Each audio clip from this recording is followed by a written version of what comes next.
आप क्या समझते हैं, जबरदस्ती मुझसे निकाह करेंगे तो क्या मैं आपको अपने करीब आने दूंगी? मैं एक एक कदम पीछे ले रही थी, मगर ज़ोरैन सिकंदर के कदम मेरी जानिब बढ़ रहे थे। कहने लगा, देखो लड़की, ज्यादा मेरा दिमाग खराब मत करो। बहुत शौक था तुम्हें अपनी सहेली को बचाने का, बहुत शौक था तुम्हें मेरे बारे में सबके सामने सबूत पेश करने का। क्या लगा था तुम्हें, तुम मेरी इज्जत को दो कौड़ी का कर दोगी, मेरी मोहब्बत मुझसे छीन लोगी और मैं तुम्हें बख्श दूंगा? ये कहने के बाद धाड़ते हुए कहने लगा, ज़ोरैन सिकंदर कब्र तक भी तुम्हारा पीछा नहीं छोड़ेगा। उसने मेरा बाजू पकड़ के मुझे झंझोड़ा था। तुमने ज़रमिश को मुझसे दूर करके अच्छा नहीं किया। जिस दलदल में तुम फंस चुकी हो ना रिदा, तुम्हें मर के भी रिहाई नहीं मिलने वाली।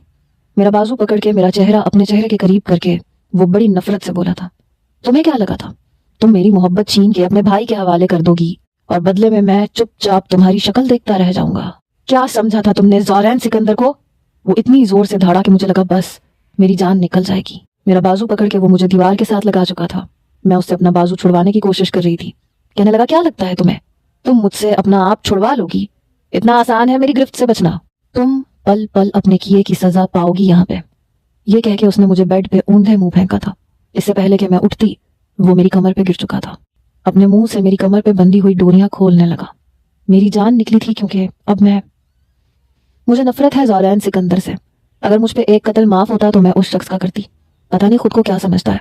मैं और ज़रमिश अपनी दोस्त की सालगिरह पे जाने के लिए तैयार थे। हम लोगों ने राइड भी मंगवा ली थी, मगर जैसे ही बंगले से बाहर निकलने लगे, ज़ोरैन की गाड़ी उसी वक्त बंगले के अंदर दाखिल होने लगी थी। उसने एक नज़र हम दोनों को देखा तो गाड़ी को वहीं ब्रेक लगाई, गाड़ी से बाहर निकला। मुझे तो वो वैसे भी सदा का बदतमीज समझता था। ज़रमिश से कहने लगा, ये तुम कहाँ जा रही हो इतना तैयार शैयार होके, और तुम लोगों के दुपट्टे सरों पे क्यों नहीं है? ज़रमिश वैसे ही उससे बहुत घबराती थी। कहने लगी, वो हम अपनी दोस्त की बर्थडे पार्टी पे जा रहे हैं। जितना हम दोनों ये चाहती थी कि उस हिटलर के आने से पहले पहले हम लोग घर से चली जाएं, उतना ही वो सामने आके खड़ा हो गया था।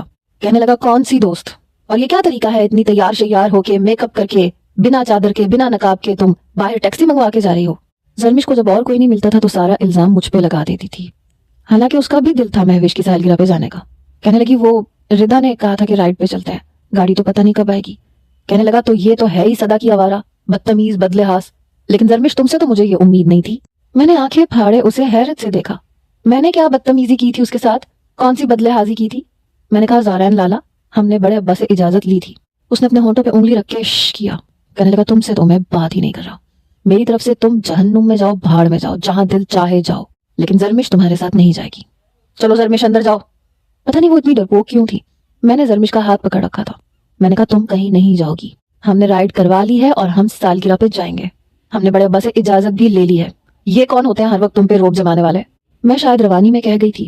कहने लगा, क्या कहा तुमने? वो अपने कदम मेरी तरफ बढ़ा रहा था। बड़े गजबनाक लहजे में कहने लगा। मैं पहले तो बुरी तरह से घबराई,